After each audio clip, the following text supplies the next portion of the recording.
mining companies came to the state, they made deals with our government.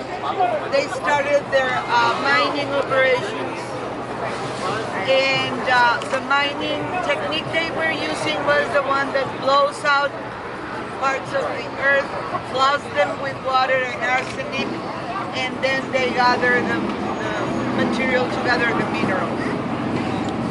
They continue to do that.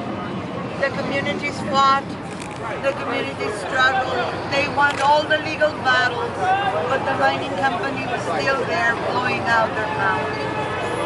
So what happened now is that the rivers are contaminated, people are dying of cancer and other diseases due to the contaminated water, people are leaving because their way of life was destroyed, and the state is still there, and they still have the same seal.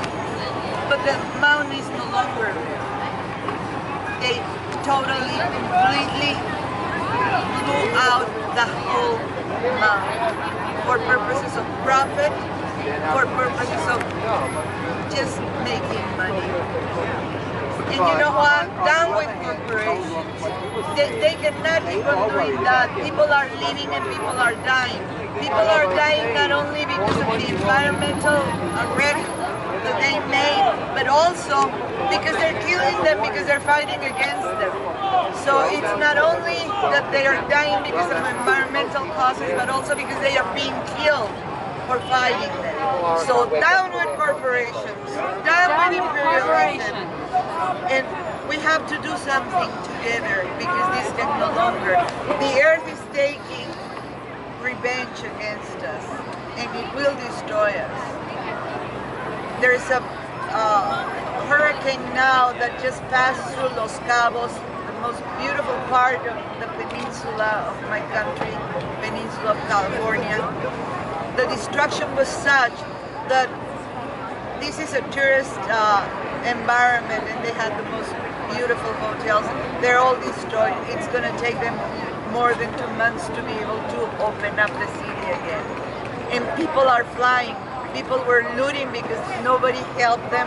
There was no water, there was no food, there was nothing. They're now leaving the towns. So the environment it should be sacred for all of us. And it's just not gonna just be something that it has no consequence. It will have consequence. And the consequence, as always, will be felt by the people, by the poor, because the rich just take their things and go somewhere else and do the same thing. So down with corporations.